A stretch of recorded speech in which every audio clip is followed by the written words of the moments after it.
Depuis la création de Magic the Gathering, le card advantage a toujours été l'un des aspects les plus importants du jeu. Plus un joueur a accès à des cartes, plus il a de chances d'avoir les cartes dont il a besoin pour gagner la partie. Et si vous détruisez toutes les cartes de votre adversaire, alors qu'il vous en reste encore, ça devient alors trivial de gagner la partie. C'est pour cette raison que les cartes qui font piocher ont toujours été au premier plan en termes de puissance et de jouabilité.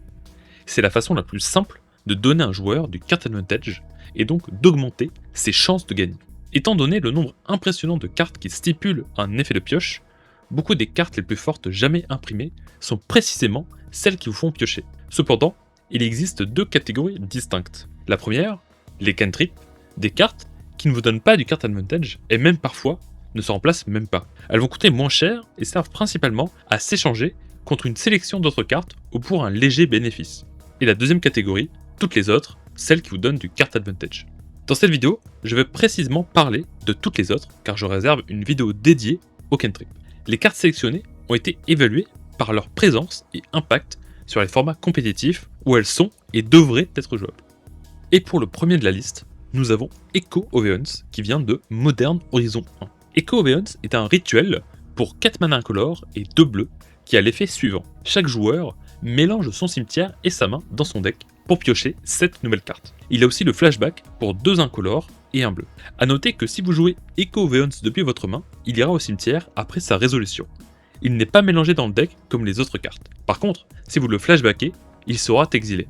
Se débarrasser de toute sa main pour piocher 7 nouvelles cartes est communément appelé un effet de Will, le nom venant de Wheel of Fortune. Echo of Aeons est une carte clé en Legacy pour l'unique présence de LED, le diminutif de Lion Eyes Diamond, car en effet, LED demande de défausser toute sa main pour générer 3 mana d'une couleur choisie, comme Black Lotus. Il est donc possible de défausser Echo of Aeons et l'activer immédiatement avec les 3 mana bleus générés par LED. C'est une combinaison de 2 cartes qui permet de piocher une nouvelle main sans payer le moindre mana.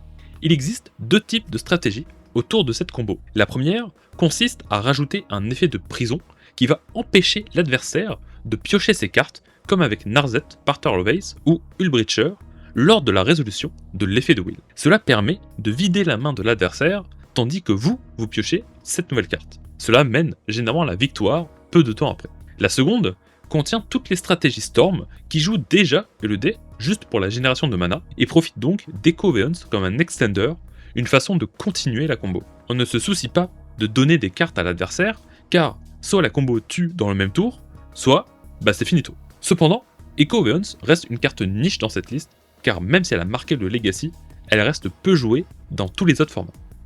Au numéro 12, on a Glimpse of Nature. Ce sort rituel, issu de Champion of Kamigawa, coûte un seul mana vert. Son effet est le suivant. Chaque fois que vous lancez un sort de créature ce tour-ci, vous piochez une carte. À première vue, Glimpse of Nature peut sembler assez anodin, surtout quand on considère qu'il existe plusieurs permanents offrant un effet similaire. Et eux, ils ne sont pas limités à un seul tour. Cependant, Glimpse a 2 avantages spécifiques pour elle. Déjà, son coût de mana est extrêmement bas.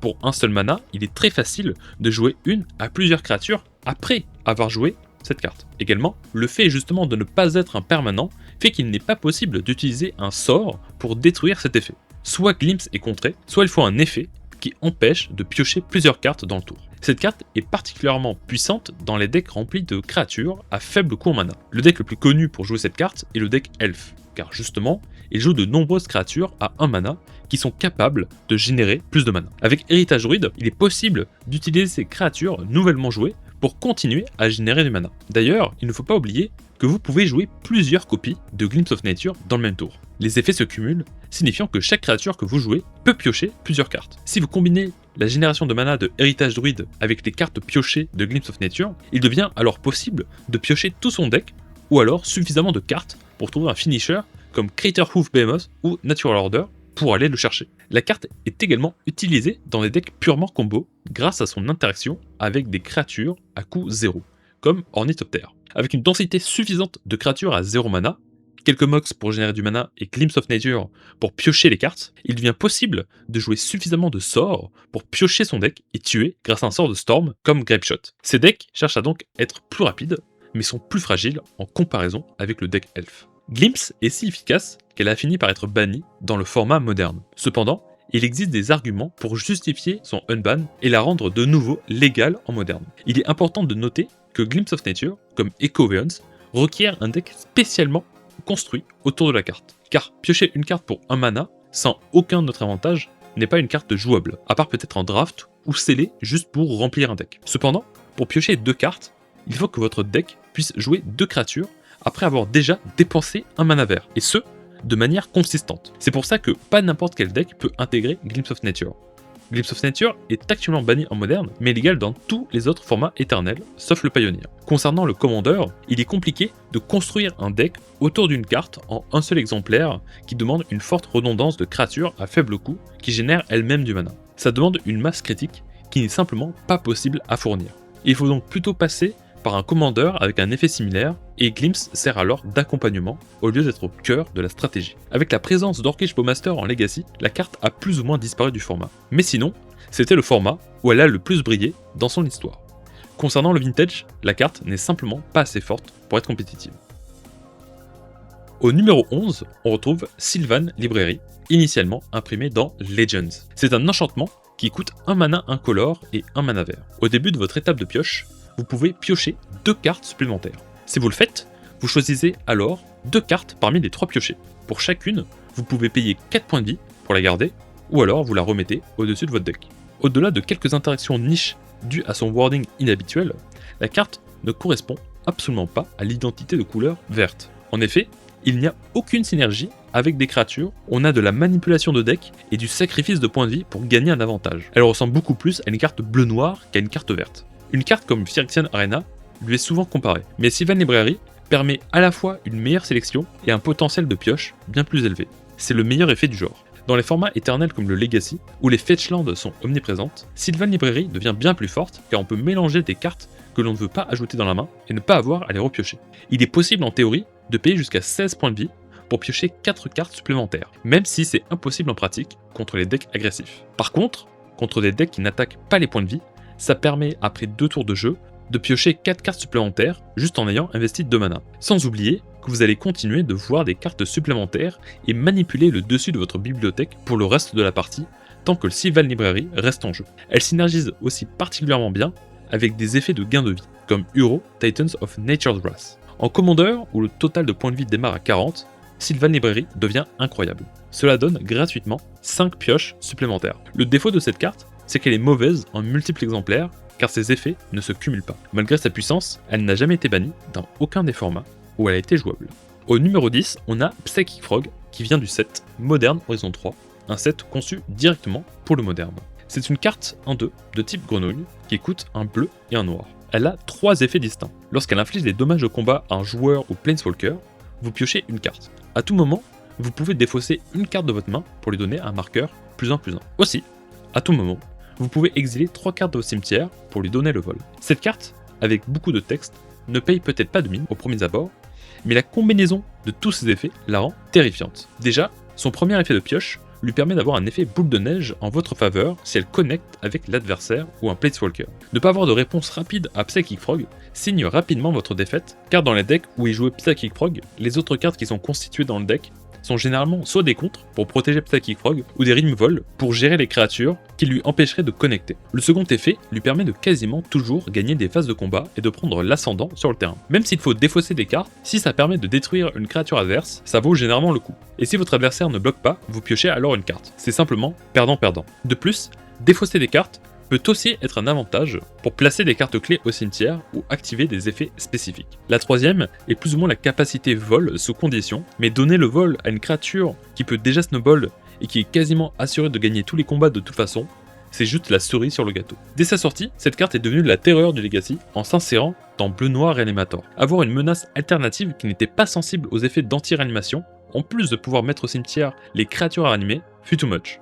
Elle a été bannie quelques mois plus tard, et grand merci pour ce ban. Elle est toujours jouable en moderne dans le deck Bleu-Noir Murktide et en vintage dans Bleu-Noir Control Urus, où c'est la menace du deck. Ça peut paraître bizarre de l'avoir dans ce top, mais sans sa capacité de pioche, cette carte ne serait que l'ombre d'elle-même. Mais c'est effectivement l'entièreté du package qui la rend over the top. Au numéro 9, nous avons la Library of Alexandria, qui vient du second set de Magic, Arabian Night. C'est un terrain qui ne produit que de l'incolore et a aussi une autre capacité, activable uniquement si vous avez cette carte en main. Vous pouvez alors l'engager pour piocher une carte supplémentaire. Virtuellement, ça coûte un mana incolore pour piocher une carte, le mana étant le terrain lui-même qu'on engage. La condition pour l'activer peut paraître un peu étrange parce qu'elle l'est. Permettre de piocher des cartes supplémentaires alors qu'on a déjà une main pleine, c'est un effet parfait pour empêcher tout adversaire de revenir dans la partie. Alors effectivement, on pourrait dire que vu qu'on a déjà plein de cartes, ajouter une carte de plus, ça ne changerait pas grand chose. Bon, la réalité c'est qu'une carte, c'est une carte, peu importe le stade de la partie. Surtout qu'il est possible d'activer cette carte dès le premier tour lorsqu'on est second. Puisqu'on pioche une carte en étant second, on commence alors le premier tour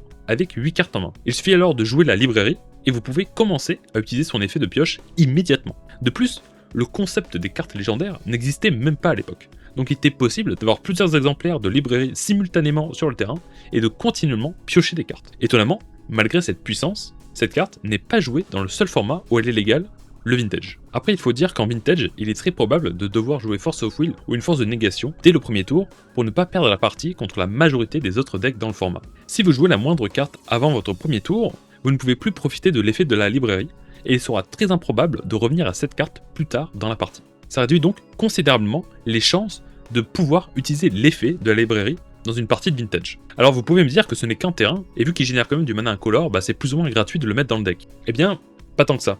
Elle génère que de l'incolore, donc elle ne peut pas être utilisée pour jouer la majorité des sorts dans les formats éternels. En effet, la majorité des sorts dans ces formats sont soit gratuits, soit ne coûtent qu'un seul mana coloré, du mana qui ne peut pas être payé avec du mana incolore. De plus, il existe bien d'autres terrains qui peuvent générer plusieurs manas incolores au lieu d'un seul. En bref, le coût d'opportunité est trop haut. La carte est toujours limitée en vintage, mais pourrait sûrement être remise à 4 exemplaires. Mais sinon, elle est bannie dans tous les autres formats qui sont plus longs.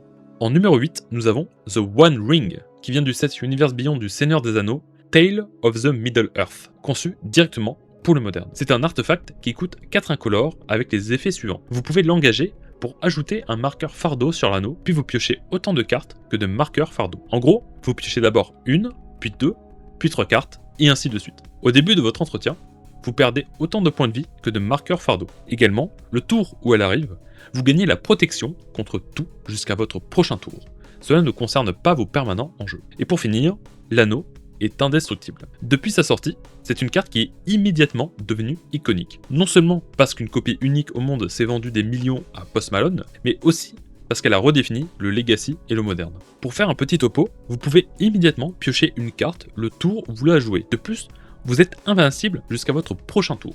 Puisque l'anneau est indestructible, vous êtes quasiment assuré de pouvoir piocher 2 cartes supplémentaires au prochain tour. Donc, pour 4 mana, vous êtes quasiment sûr d'être en vie au prochain tour, et vous piochez 3 cartes au total, pour seulement 1 point de vie. De plus, à votre prochain tour, vous dégagez votre mana, et vous pouvez maintenant gérer ce que votre adversaire a déployé sur le terrain avec les cartes nouvellement piochées. Et si vous survivez encore un tour de plus, vous piochez alors 3 cartes supplémentaires, et vous perdez 2 points de vie supplémentaires. Perdre 3 points de vie pour piocher 6 cartes en 2 tours, dont un tour où vous êtes invincible, c'est exceptionnel. Et encore, au tour suivant, ce sera 6 PV de perdu pour 10 cartes piochées. Alors, vous allez me dire que ça coûte cher en points de vie et qu'éventuellement, vous allez perdre la partie car vous ne pouvez pas retirer les compteurs fardeaux de l'anneau. Mais en réalité, c'est qu'avec autant de cartes advantage, il devient simplissime de gagner une partie avec la majorité des decks compétitifs. De plus, l'anneau unique est un artefact légendaire, ce qui signifie que si vous jouez un autre anneau, vous devez alors choisir lequel garder, dû à la règle des légendaires. Vous pouvez donc mettre l'ancien anneau avec tous ses compteurs fardeaux au cimetière, en plus de gagner un tour d'invincibilité supplémentaire. Et vous n'êtes pas obligé d'activer le nouvel anneau pour continuer à perdre des points de vie. De plus, l'anneau étant incolore, il est naturellement générique et peut être inséré dans tous les decks tant soit peu midrange. C'est ce qui est arrivé au moderne, où la carte a scindé le format entre les decks anneaux et les decks combo qui battaient l'invincibilité de l'anneau. La carte ne souffrant d'aucun vrai défaut a dû être bannie en moderne. Elle est toujours légale en legacy car son coût en mana est élevé et l'empêche d'être joué par tous les decks. Cependant, il y a beaucoup de discussions autour de son bannissement potentiel. En commandeur, elle a une certaine réputation, mais elle est toujours légale. Par contre, en vintage, elle est peu jouée, sans plus, peut-être un peu trop lente pour le format. Au numéro 7, nous avons Skullclamp, un équipement du set de Darksteel du bloc Mirrodin. Elle coûte un seul mana incolore à lancer et un seul mana incolore à équiper. La créature équipée gagne plus en moins 1, et lorsqu'elle meurt, vous piochez 2 cartes. La réduction de l'endurance de la créature devait être à la base le mécanisme d'équilibrage, mais c'est le contraire qui s'est passé. Pouvoir réduire l'endurance d'une créature de 1 signifie qu'il est possible d'équiper des créatures à 1 d'endurance, mais elles vont mourir immédiatement. Mais justement, si la créature meurt, on pioche de cartes. Ça ouvre donc la possibilité de jouer plein de créatures pas chères, avec 1 d'endurance, qui ont des effets quand elles arrivent ou meurent. Vous jouez ces créatures, puis vous les sacrifiez en payant 1 mana pour piocher 2 cartes. Et dans ces cartes nouvellement piochées, il y a sûrement d'autres créatures. Et donc vous continuez ainsi de suite jusqu'à ce que votre adversaire est noyé sous votre carte advantage. Skullclamp n'était pas vraiment utilisé comme un équipement, mais plutôt comme un moteur de sacrifice et de pioche. La carte a été bannie très rapidement standard, puis en moderne et en legacy, dès la création de ces formats. En vintage, le format est un peu trop rapide pour cette carte. De nos jours, elle est surtout connue maintenant en commander, où elle reste extrêmement forte, surtout que c'est assez facile de tutoriser un artefact équipement qui coûte 1 mana. En numéro 6, nous avons Yawgmoth Bargain, qui vient du set Urza's Destiny. C'est un enchantement qui coûte 4 mana incolores et 2 mana noirs avec 2 effets distincts. Un effet passif qui vous fait sauter votre draw step, donc vous ne piochez plus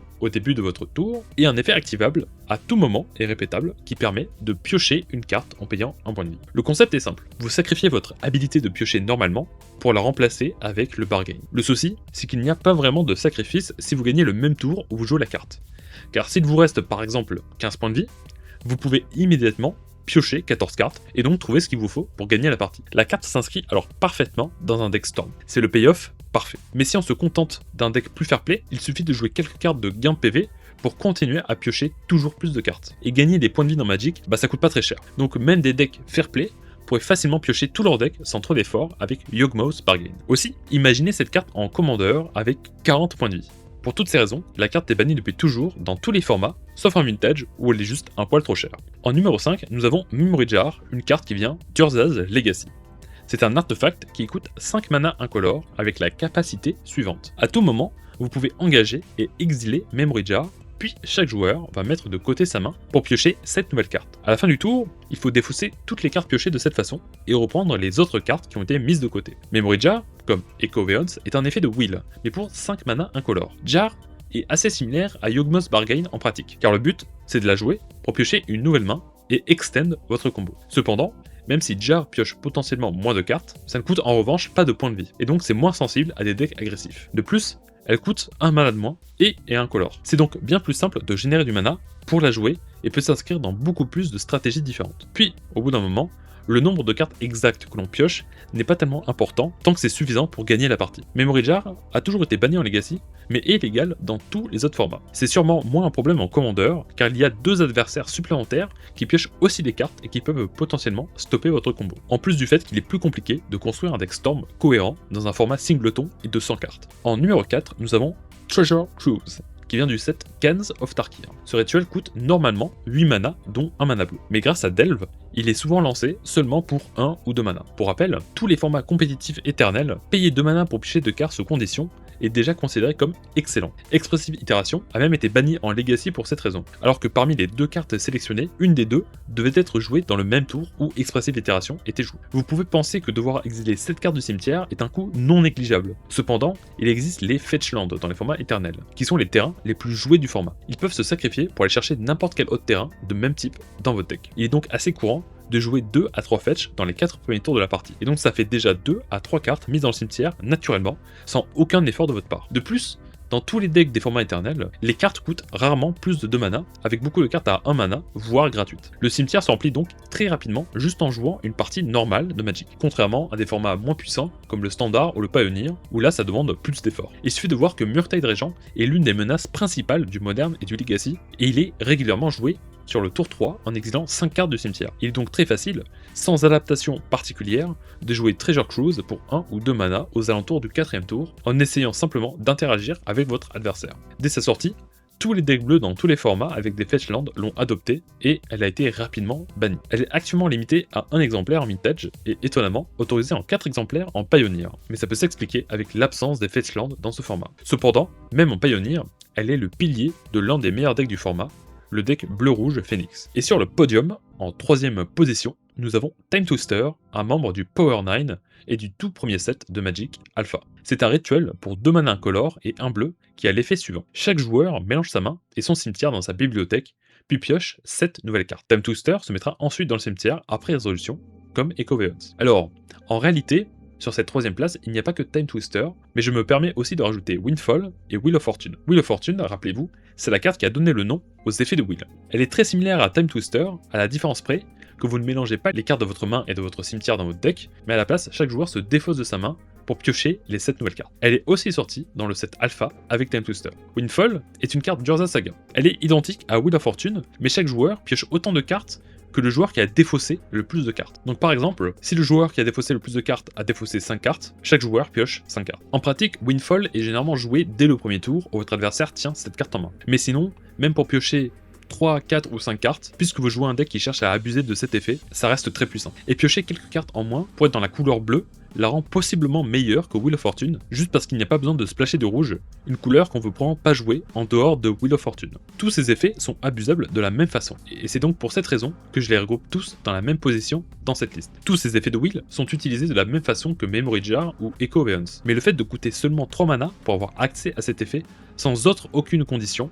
les rend absurdes. L'effet de Wheel similaire le plus proche qui existe et qui est jouable en Legacy est Days Undoing, et il termine immédiatement le tour à ses résolutions, ce qui est quand même une grosse restriction, car si on cherche à piocher des cartes, c'est généralement pour les jouer avant son adversaire. Toutes ces cartes sont bannies dans tous les formats compétitifs et restreintes en un seul exemplaire en Vintage. En deuxième place, nous avons Gush, qui vient du set Mercadian Mask. C'est un éphémère qui coûte 4 mana incolore et 1 mana bleu. Mais en réalité, personne ne paye ce coût en mana, car elle a un coût alternatif qui permet de la lancer gratuitement. Mais pour cela, il faut renvoyer 2 îles que vous contrôlez dans votre main. Et lorsqu'elle se résout, vous piochez 2 cartes. Les sorts gratuits sont broken par nature, car ils passent outre les règles conventionnelles de Magic. Mais piocher 2 cartes sans devoir avancer de mana, ça, c'est particulièrement broken. Le coût réel de devoir remonter 2 terrains dans la main, c'est d'avoir accès à moins de mana dans les prochains tours. Mais surtout, ça vous empêche d'augmenter votre quantité de mana totale, car vous devez attendre pour jouer les nouveaux terrains que vous piochez, en plus de ceux qui ont été remontés. Cependant, si vous jouez un deck avec une curve très basse et beaucoup de sorts gratuits comme Force of Will, vous n'avez pas besoin d'avoir beaucoup de terrains. Rester sur 2 à 3 terrains toute la partie est parfaitement acceptable, car ça vous permet de jouer plus de sorts et donc d'avoir accès à plus de cartes pour payer les coûts des sorts gratuits justement. En pré-moderne, un format où l'on joue avec toutes les cartes qui ont une vieille frame, Gush est légale en 4 exemplaires. Elle est au cœur du deck Stiflenot, qui est un deck mono-bleu combo. Le but du deck est de placer un Dreadnought via une combo et de gagner la partie en attaquant 2 fois avec. En combinaison avec Foil, Gush permet de remonter les îles que l'on veut défausser avec Foil et de les remplacer avec les 2 nouvelles cartes piochées. Malgré le fait que le deck se retrouve souvent sans plus aucun terrain durant ses parties, il reste l'un des decks les plus puissants du format. Car peu importe si vous avez plus de terrain en jeu, si vous avez attaqué 2 fois avec une 12-12 piétinement, c'est généralement finito pour votre adversaire. Et pour information, Force of Will est banni en pré-moderne. Si Force était légal, ce deck deviendrait immédiatement tier 0. Il est donc évident que dans tous les formats ayant accès à de meilleurs sorts gratuits, la carte soit bannie. Et en première place, Ancestral Recall. C'est un éphémère pour 1 mana bleu qui a l'effet suivant, piocher 3 cartes. Voilà, aucune autre condition. Elle est considérée par certains comme la carte la plus puissante de tout Magic, même au-dessus de Black Lotus, et tout réside dans sa simplicité. Rappelez-vous que 2 mana pour piocher 2 cartes, c'est déjà dangereux comme l'a illustré Expressive Itération. Alors imaginez payer 1 mana en moins et piocher une carte de plus, tout en gardant la flexibilité d'un éphémère. C'est sans conteste la meilleure carte de pioche de toute l'histoire de Magic. Ou du moins, c'est ce que vous pensiez jusqu'à présent, car laissez-moi vous surprendre avec... Numéro 0, Contract from Below. C'est un rituel pour 1 mana noir, défaussez votre main et piochez 8 nouvelles cartes. Oui, vous avez bien entendu, 8 nouvelles cartes. Par contre, il faut mettre la première carte piochée en nantais. Donc en réalité, vous ne piochez que 7 misérables cartes. Mettre une carte en nantais est une très ancienne règle qui date de l'origine du jeu. Exactement comme dans l'arc Battle City de Yu-Gi-Oh!, vous mettiez en jeu des cartes de votre deck lors de chaque duel, et certaines cartes hantées rajoutaient des cartes dans la mise, en échange d'un effet plus puissant. Alors comme présenté précédemment, tous les effets de Will à 3 mana sont bannis en raison de leur puissance. Que se passe-t-il si l'effet ne coûte plus qu'un seul mana, et en plus est jouable dans la même couleur que Dark Ritual? Eh bien, personne ne sait, car cette carte n'a jamais été légale dans un seul format officiel de Magic, comme toutes les autres cartes hantées, puisque toutes les cartes hantées sont bannies d'office. Mais si on retire la partie hantée de l'effet, il n'y a pas besoin d'être Sherlock Holmes pour savoir que 7, c'est 4 cartes de plus que 3, donc au minimum 2 fois plus puissant qu'Ancestral Recall. De plus, elle demande de défausser sa main avant ça, donc si jamais vous jouez des archétypes qui ont des synergies avec le cimetière, comme Dredge par exemple, non seulement vous piochez cette carte, mais vous activez aussi toutes les synergies en même temps. Un deck Dredge en Vintage ou Legacy qui active cette carte gagnera probablement le même tour où elle est jouée. Pareil pour tous les decks Storm. En vrai, ce serait assez intéressant de voir à quoi ressemblerait le Vintage avec cette carte légale. Mais bon, facile à dire pour moi, car j'ai pas de Black Lotus à mettre en hanté. Et voilà pour la liste. Effectivement, c'est assez simple de comprendre ce qui rend une carte de pioche broken. Moins elle coûte cher, et plus elle pioche de cartes, plus elle est forte. Mais sinon, que pensez-vous de cette liste? Est-ce qu'il y a des cartes que j'aurais oubliées? Laissez-moi un commentaire juste en dessous, et sur ce, à la prochaine.